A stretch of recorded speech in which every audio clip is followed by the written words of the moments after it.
Hello everybody, and welcome to another Social Blueprint interview with people in a community who you may or may not know, but everybody does have a story. And today we are joined by Simone Szalmuk-Singer, CEO and director of the ERDI Foundation. But Simone is so much more than that. She's been heavily involved in the Jewish life, both here in Melbourne and in Australia for many, many years. And friends, most importantly, she's been a long-time, very good friend of mine, Simone. And with that, welcome. Thank you, Greg. So happy to be here. Such a privilege. Thank you for having me. Okay. Simone, you just returned with the ERDI Foundation from Israel, and we're filming right now early June 2025, and this is very relevant because the mood on the ground there is fluid and changing quickly. But before we get to hear about what you did and what you found, just step back a little bit and maybe just explain about the ERDI Foundation. Sure. So the ERDI Foundation was established in 2014 by the late Eva ERDI, and it was established in recognition of the wonderful work that the late Eva and Les ERDI did during their lifetimes. They were actually Holocaust survivors from Hungary. They arrived in Australia approximately 70 years ago, and during their lives they were wonderful entrepreneurs. They had businesses in Australia which are still running today, and they were wonderful philanthropists, and they gave a lot of money to Australia, to the Jewish community here, to the general community here, and to Israel. So Eva decided to establish the foundation, and the foundation is a growing foundation that continues to grow today because it is funded by the ERDI group of businesses. And the ERDI group of businesses continues to run today, and there are hotels and hospitality businesses, and that's run by a board and a CEO, wonderful CEO Ricky Jeffs, and that continues to fund the foundation. So the board of the ERDI Foundation board is actually, we're custodians of a wonderful community resource and legacy that we now establish and run for the community here and Israel. And there's going to be so many learnings from that. Maybe we'll get to it. Maybe we'll have a part two. Who knows? But I want to turn to your recent trip to Israel because the mood there has changed, and you've been there now a number of times since October 7th? Yes, I've been there 4 times, 3 times for work and 1 on a personal trip. And the reason I go there for work is because the foundation is set up so we grant in 3 equal buckets. A third of our granting goes to Israel, a third goes to the Jewish community in Australia, and a third goes to the general community in Australia. So I do travel to Israel to do our granting work there and to meet with our grantees and stand with them, especially post October 7. Right. So, and I think that the key point here is that you can see the difference in the mood, can't you, since October 7th on each of these trips? Yeah, absolutely. So my first trip there was actually in the January of 24, just a few months after October 7, and then to now, which was 18 plus months afterwards, and that was the 4th trip. You know, the January just after, it was just 3 months after. Yeah. And the mood then was people were just coming up for air at the organisations on the ground that we were granting to, literally coming up from the crisis. Right. And that was a listening trip. I wasn't going there to check the work. Right. I was going there literally to give our organisations a hug, to say, we're here with you. Right. And most of the time I was sitting there listening to what happened. Right. I wasn't even asking questions. I was just listening. Right. And the conversations went on, and time and again I heard my colleagues say to me, you know, this is the first time I've actually told the story. Wow. Yeah. And it was a real privilege because so many people were affected because we work with communities in the periphery. We often did in the Gaza envelope, and and in Ashkelon and in near Oz and all of those areas were exactly where people were affected. Right. And no one had time to say, this is what happened to me, or that's what. Right. Everyone was like working under rocket fire, saving Right. lives, distributing food, doing what they had to do.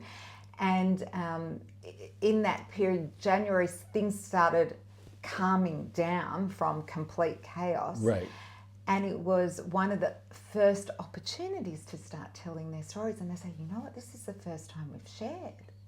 Wow. And they didn't feel guilty sharing to an Australian because I was sort of out of it. Right. And it was actually the first of many times I would hear people say, but it's not as bad as so-and-so or somebody else, who was evacuated or Right. also saw X amount of people murdered or, Right. because there was this hierarchy of who was affected more or Right. how many people were killed and which kibbutz was affected less.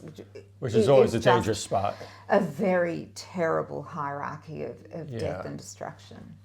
And on this trip here now, though, the mood was different, wasn't it? The mood is different. The war's gone on a lot longer. Right. And the challenges are different. The evacuees have returned in a large part in the south.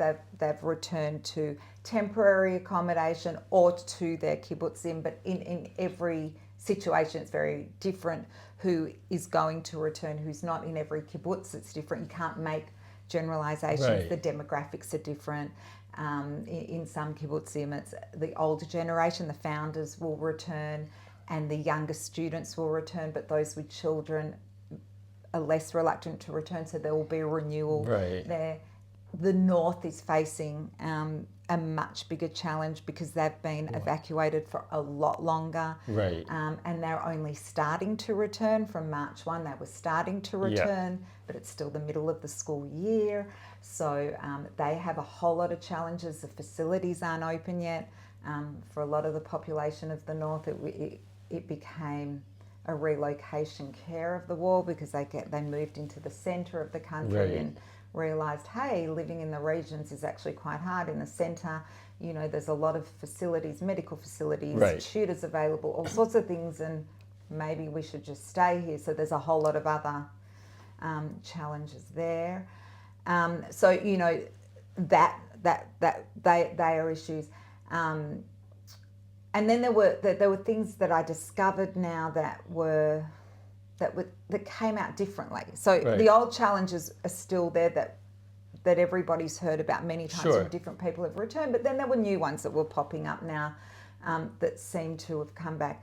Some people are not going to return, and this one really stood out for me. One of the kibbutzim that we were working with, they were thinking of returning to one of the very border communities. And they happened to be on their kibbutz, who hasn't fully returned yet, but they were there the day of when there was a hostage return ceremony. Right. And they heard it. So they're on the border, close They're enough. right on the border. I mean, a lot of these kibbutzim are right on the border. And they heard the megaphones and they heard the cheering because it's in earshot. That's how close these kibbutzim are. Right. So, this family, they were thinking, we will return, even though we are nervous, and even though we were there and we were hiding for Right. hours, and even though the ground shakes still, and there's still risk of tunnels and rocket fire and whatever, everything else. But then they heard the depravity and the barbarism of those hostage return ceremonies. Right. And that broke them. And at that stage when I was there, for them, the social worker who was talking to me about this said they can't be that close to that. Right.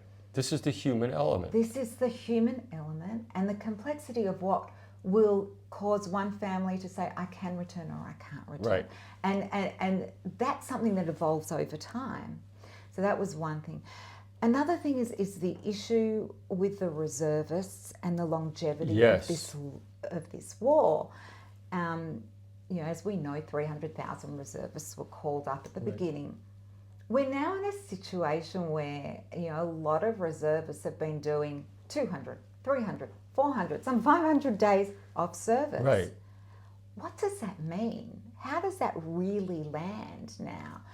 And For people's lives, yeah. for people's lives. Now, a lot of these people, they're reservists. We're not talking about army conscripts. We're talking about people in their 30s and 40s Right. with young children who are away from home 400 days. Think about that. That's more than a year with young kids at home. Some of them are CEOs of business. A very good friend of mine who I was going to catch up with is a CEO of a not-for-profit. Got called up for I think the 4th time. I mean, it was just insane. Now, what happens to them is they lose their jobs. Right. They lose their jobs. And then when they try and get jobs again, if they put on their resume that they are reservists, they're not getting hired. Now, it's illegal for them to lose their jobs. Right. It's illegal for them to not get jobs if they disclose that they're reservists. But as we know, it's illegal not to hire a female in their 30s of childbearing age, or to sack somebody on maternity leave. But it happens, right? But this is what's happening in Israel. This is reality. This is reality. And, we work with organisations that assist people pre-October 7, that assist people in lower socioeconomic parts of society to help get them employment. We're now working with those organisations who are pivoting to help reservists get employment. Right. Now, the other side of that is the small businesses, medium small businesses. What are they supposed to do? Right. You have 3 people in your business. You're 3 people in your business, or senior, or even medium-sized businesses. Your senior person suddenly disappears for 3 months. Right. Now you want to support defending the country. Absolutely. What are you supposed to do? It's really, really tricky. Yeah. It is really tricky. And then I contrast it with my diaspora mindset. When we have people here who don't want to disclose, who have either moved here or done army service, who don't want to disclose that they were Israeli or they did army service because, they might not get hired here, God forbid. But in Israel, they don't want to disclose it either because they might not get a job. This is an insane situation. Simone, would you say that this time then is what I would call the long slog of war, which is... Absolutely. It's the long, complex slog of war. It's hard. Yeah. It is really hard. And you know what? When it's hard, that's when we don't walk away. No. And speaking of not walking away, on this trip, just tell us who from the ERDI Foundation went there. That's right. And that's and I must say, before they all arrived, I was there for a week doing my my normal ERDI work and met with 18 organisations and sort of saw the breadth of the organisations that I met with, and was so excited then to bring the board, the ERDI Foundation board, the ERDI corporate board, some senior management and some of the partners to Israel for 12 days to actually see the incredible work that the foundation supports in Israel. And that was an incredible privilege. So we had a group of approximately 14 people, half of whom were not Jewish. Approximately half the group had not been to Israel ever, or had not been to Israel since the 7th of October. So that was very confronting for them. The trip was 12 days. We saw approximately 20 organisations. So it was not a normal sort of standard mission of touring Israel and touring the sites. It had 2 key purposes. And the purposes were this: to see the work that we do on the ground, to see the organisations, to understand the impact of the corporate work, because the corporate work funds this work, and that's the privilege of the incredible impact of the work, but also to show the organisations that we stand with them, the people who are doing the work. in Israel to say thank you to them for what you do. And look, here's a group of Australians that are coming to Israel to say, we see you. Right. We see what you do. We see what you're going through at the time, 18 months of war. We thank you. Right. We thank you. And we get the world is pretty angry at the moment and you might feel alone, right. but we're with you and right. you're in our hearts. We thank you. And also to see the really on the ground, as an example, you talk about getting a SIM card, but maybe it's a little bit different in Israel. What are these? Okay, so this is a unique thing, you know. Normally you take a group of people to Israel or anywhere, but you go to Israel. I mean, normally, you know, first night I hand them the program at dinner. You would talk about, okay, have you got your SIM cards? Have you got your adapters? Have you got all of that? Instead, I had to talk to them about the app that they need to download so they hear the sirens properly and what to do with that app. Now, this is not a normal situation. Right. Right? And, you know, their faces, they're looking at me for, you know, most of them, even some of the Jewish people on the mission had not actually been, even though some of them had been to Israel since right. October 7, they had actually not managed to be there during a situation of sirens. And, you know, virtually every day the Houthis had fired their ballistic missiles at Israel, but they hadn't always reached Israel. But, you know, they had to be ready for what to do. And the first time that they did fire at us, you know, I think we were in Jerusalem and, you know, there was a little bit of confusion about instructions as and you so do. forth. And, but, you know, first timers had coffee and relax and debrief and, right. and all of that. We were there when the missile hit and landed at Ben Gurion Airport. You know, that's for people who are there for their first time. That's not an easy thing right. to actually to deal with, because you know they've got kids here, they've got families here. Will that airport ever reopen? You know, right. that goes sure. through their heads. We know it will, but for first timers, there's a fear will, and for their families here, you know, so you know, that's something that they had to take on board as well. Do you think it also resonated immediately with them? Oh my gosh, this is what the average Israeli is dealing with daily? Yeah, absolutely. And, you know, that the whole situation was even exacerbated by the fact we were there over Yom Ha'atzmaut and Yom HaZikaron. And I was there the week before also over right. Yom HaShoah. But because we were there over Yom HaZikaron, Remembrance Day, I then had to have a conversation with them about the difference between sirens. Right. Okay. So that's like another insane conversation right. to have with people coming to Israel. And it exacerbates the normality right. that Israelis and Jews are accepting right. at the moment. Okay. And we're all accepting this.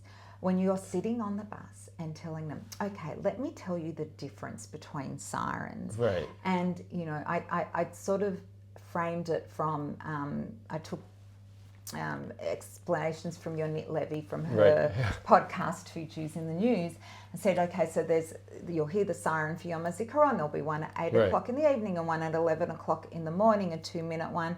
And they do sound a little different. And in Israel and in Hebrew, there's actually 2 different words. You know, there's a sfira and an azakah. In English, they both are sirens, right. whatever.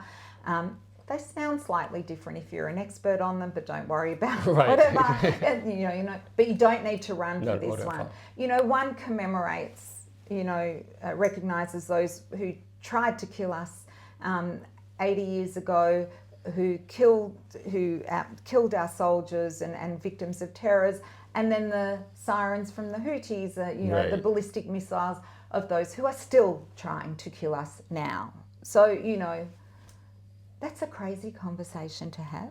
Yeah. It really is. And, you know, I just remember the group's faces and they're going, okay, we hear you. Right. Because we're living it now. We're living it now. And It's not a normal situation. At the same time that when the Houthis do shoot their missiles, think Right. about this every time, they're claiming responsibility proudly for a war crime. Every time they're shooting not a homemade rocket at Israel, they're shooting a ballistic missile at Israel every single day, Right. claiming responsibility, and the world is staying silent. Can I just ask you on that? Just It's kind of crazy, but one of the great things about the work that you do at ERDI, it is not just Jewish people there.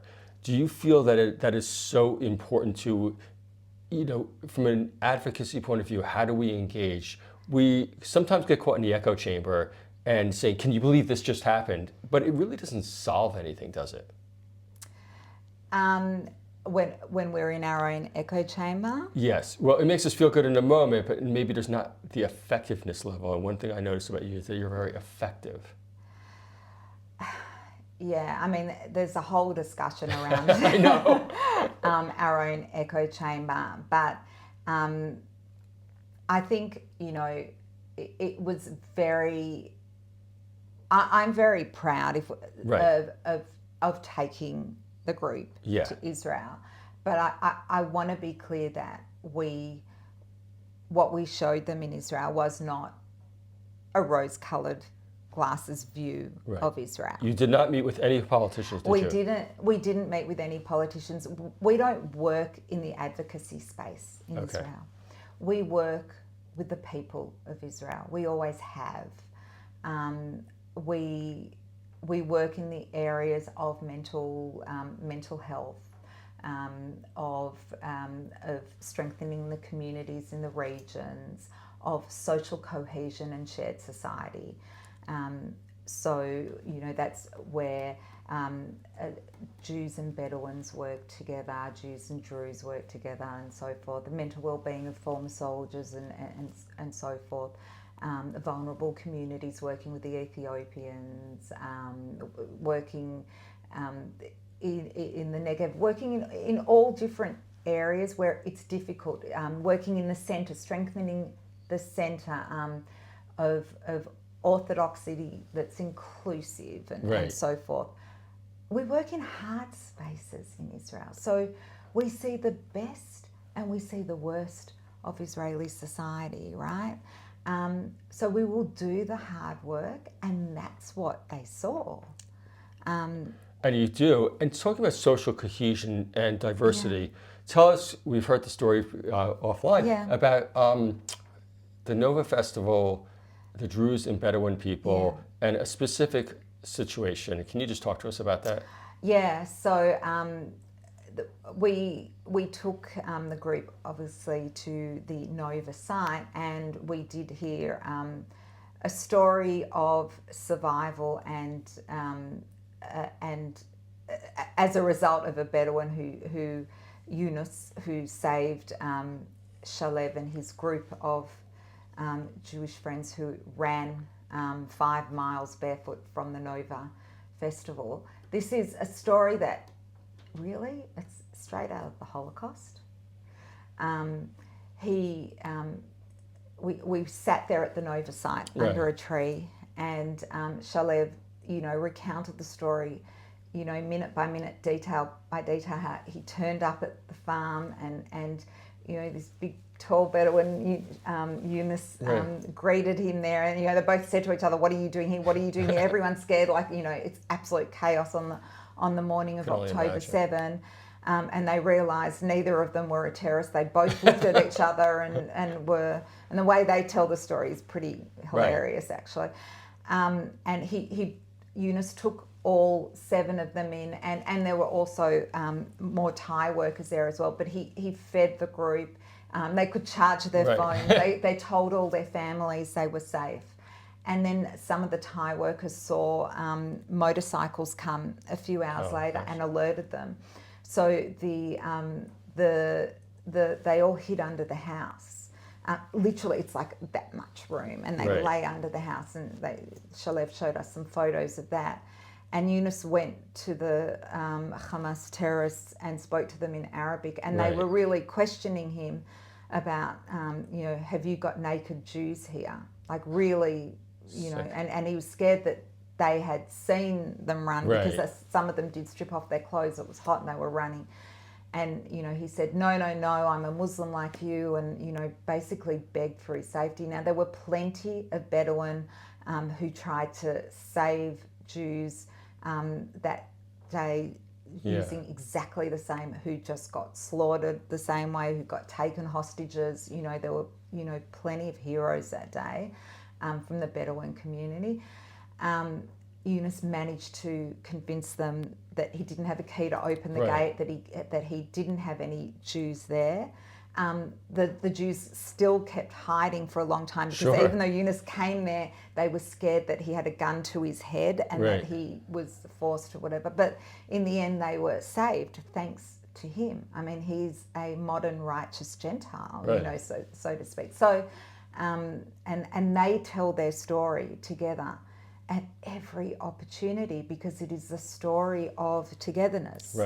And, he's a proud Israeli Bedouin. And Israel is his home. Sure. This is Israel. This is Israel. Now, are there still problems in Israel and challenges for the Bedouin community? Absolutely. But this is Israel. And we work with organisations where Bedouins and Jews are working together, where there's mentoring and leadership development and everything else, and we showed that to the group, and they discussed openly the challenges about that and how they and this is what what I see there in Israel and what I use here in Hasbara behind closed doors as well. Many of the organisations that work in this shared society space. What happened after October 7? How did they deal with it? Did they go straight to from the river to the sea slogans? No. There were times where they couldn't necessarily come into a room straight away and sit opposite a table and chat.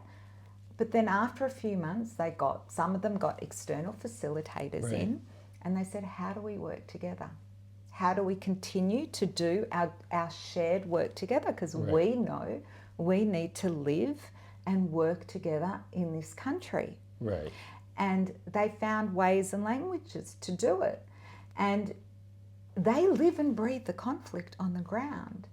And even in this visit, there were some that said, there's a lot more armed people on the streets in Israel, right? Is that a difference, by the way, over the last course? Absolutely, yeah. Because you've got a lot more soldiers and you've got a lot more civilians who are armed.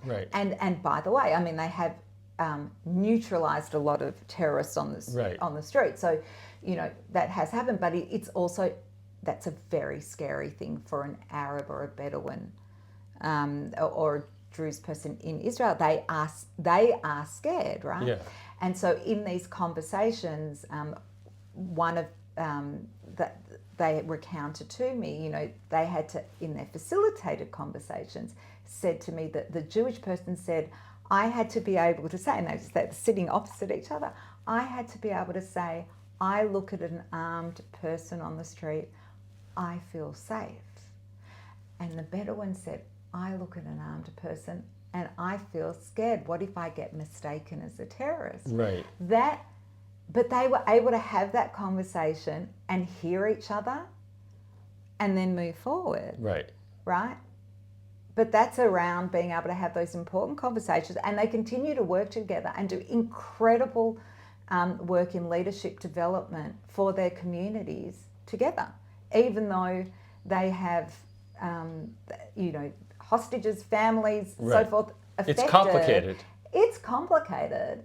But Israel is doing the work. These communities are doing the work. And going back to taking a group of people from Australia to Israel, what they saw was this whole sector of 20 organisations. And what I see is so many organisations doing the work.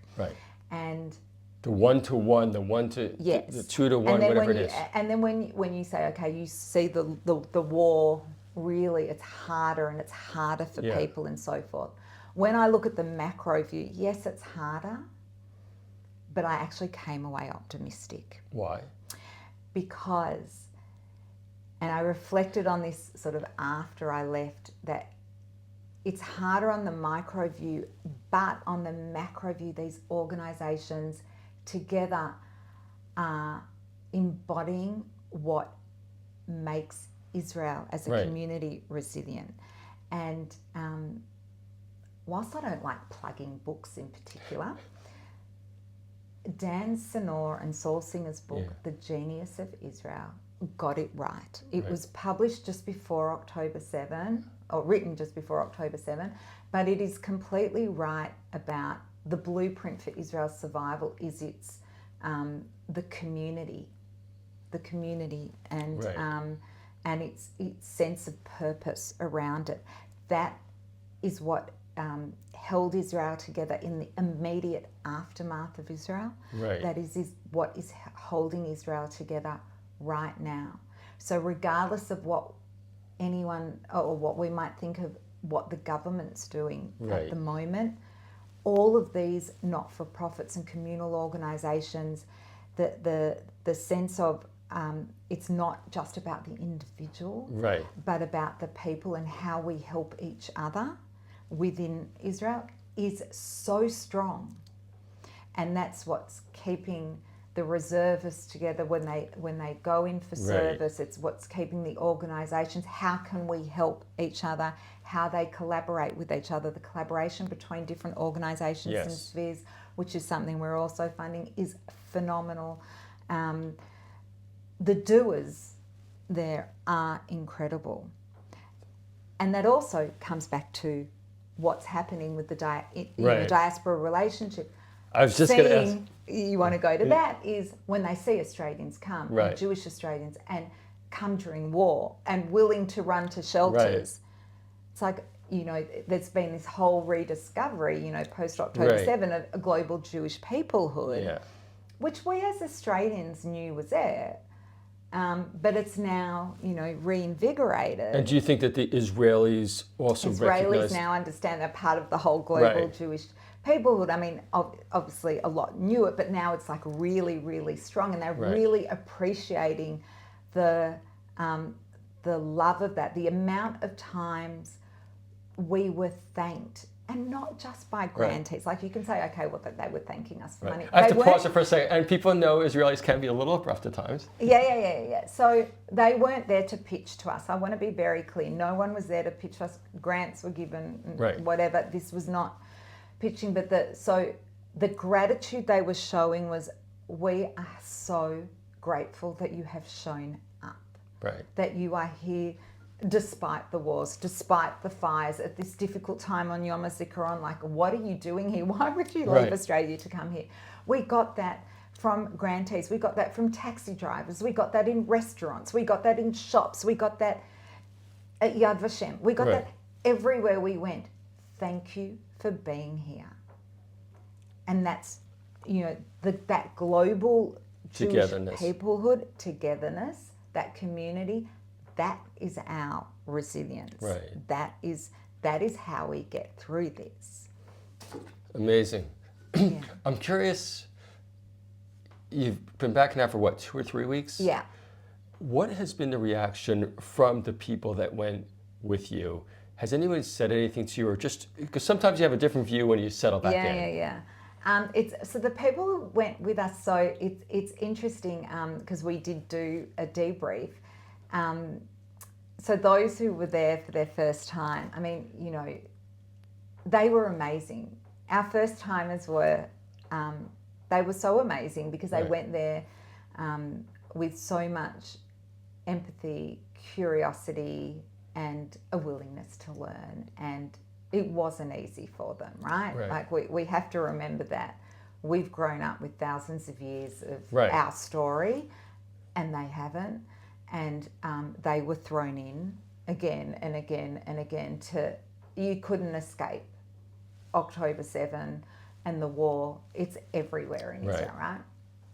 And they've come back to Australia, and And some of the comments where we did the debrief was, we just can't understand why nobody will listen to us here. Like, we were there and we saw and we heard these phenomenal people who are willing to, risk their lives and go and defend and go and do, and are losing their jobs to do it, and are so committed to the. And we were there and we saw, and no one wants to listen. They don't know a tenth of what we know, and they won't even listen. Like, where is this anti-Semitism from? Right. They're gobsmacked at it. And so, that's sort of really confronting for them, as in the vitriol that they get. If they post on their social media, because they're not in the echo chamber, they're getting slapped with it. Like, how can you support it? How can you? But do you think that also, and I mentioned it before about being effective, that this is an effective way to maybe just show the other side, our side, so to speak? As in? Well, they see a headline, they see Israel killed 20 people, 30 people, forget the fact that the facts may not be correct or whatever it is, but that's all they see, the headline. And if you see the headline 70 times in a row from purportedly reputable places, you start to believe it if you have no opinion at all in the first place.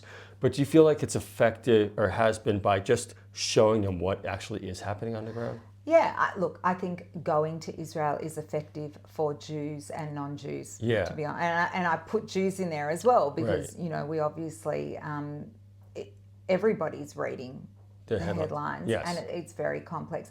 And look, Israel is complex, right? Absolutely. And I think it's important for all of us to be standing by Israelis in particular, but it's very helpful to go there and to speak to a cross-section of people. In Israel. And I really mean a cross-section of people, because generalizations there are very, very easy to make, but they don't necessarily give you the whole truth. Does that also highlight, though, that it's such a diverse place? It really is so diverse. Simone, you've mentioned that a lot has changed in Israel since you first went over after October 7th. But has anything stayed the same? Yeah, it's a really good question.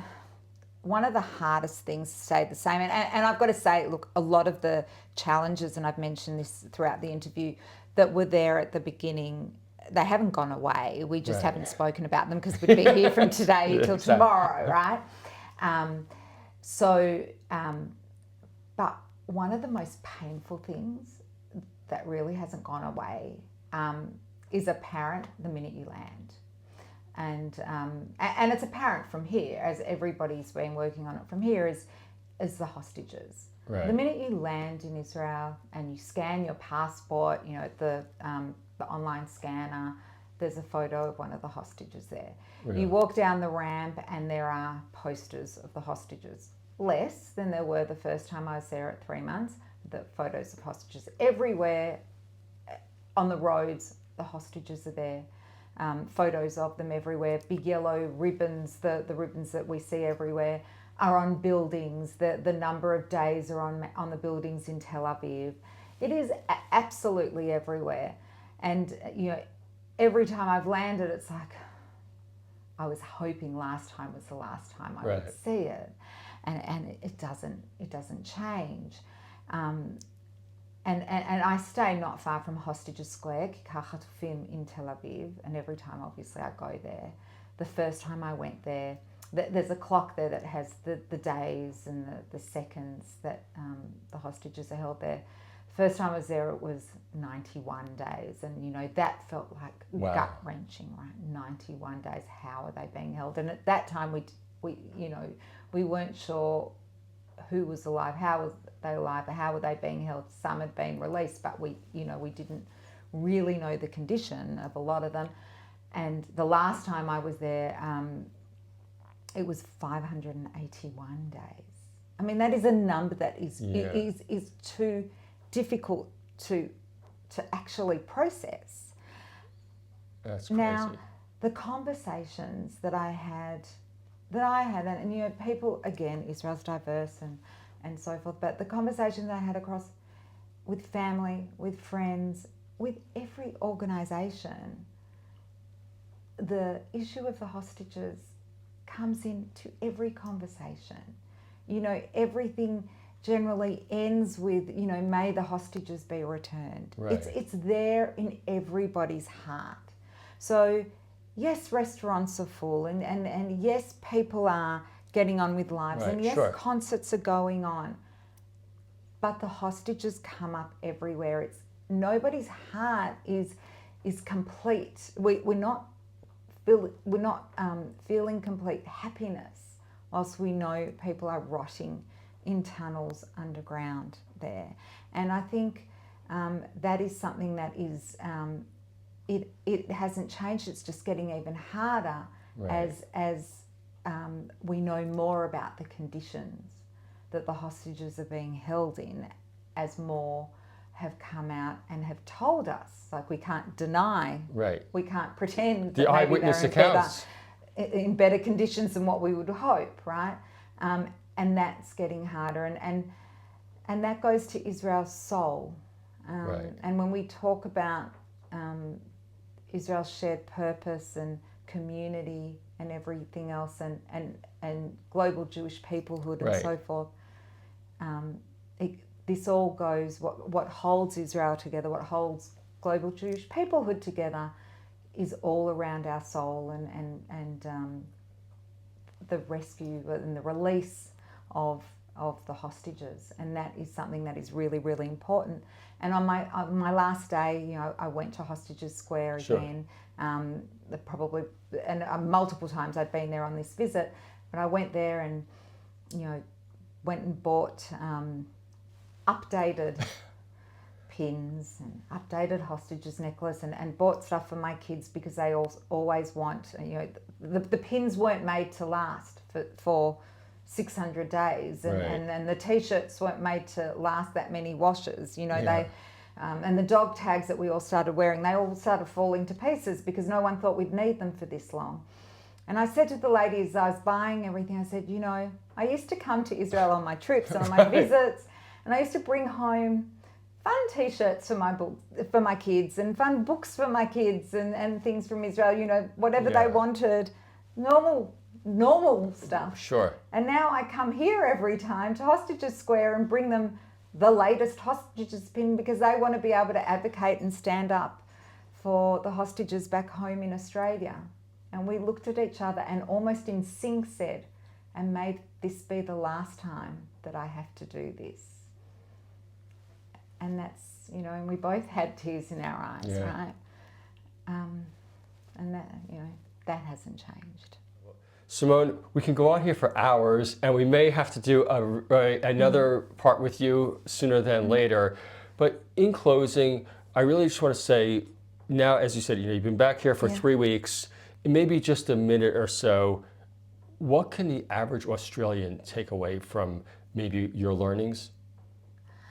The average Australian, or the average Jewish Australian at The the average moment? Yeah. The average Jewish Australian at the moment? Yeah. Okay. I think at this time, because I've come back and quite a few people in the Jewish community seem very down and out at the moment. It seems really hard Here. and really in the Jewish world. Yeah. And in Israel, it's hard to be a Jew at the moment. Okay, everyone seems to be down post Washington, post Colorado, the long war in Israel, and it's now time to, you know, remember that we are living in the context of history. And I've come back personally really strengthened from this trip in Israel, even though it was the hardest trip, Right. the hardest time, because seeing Israel through the non-Jewish eyes that I actually saw it, going to Yad Vashem, Right. taking them through Yad Vashem, being there on Yom HaShoah, by the way, Right. when I was, and hearing survivors talk and talk about October 7, and survivors who went through October 7 then give strength to survivors of Nova and survivors of the kibbutzim and say, we will get through this. And watch the baby boom that is going on in Israel post-October 7, in the same way it happened post the Holocaust in the displaced person camps and in Cyprus. We will get through this. So when we come full circle to Australia, we need to get through this and, yes, address anti-Semitism, but not make that our only focus. We need to do what we were doing before and do it really well. And that is focus on a strong Jewish life here, on building our strong Jewish life, because we had the secret sauce here really, really well in Australia on building a strong Jewish life. We have a unique and brilliant community here, and we need to continue building that, because that is our best way to fight anti-Semitism, and continue to engage with Israeli people and like the people I saw, right? No matter how complex it is, that is our resilience. That is the way to get through this hard time, because we will continue to survive, and we've just got to believe it. It's a much healthier way to be than curling up in a ball and saying, woe is us. So that's my message. Simone, from strength to strength, as the Torah says, thank you so much. Thank you for having me.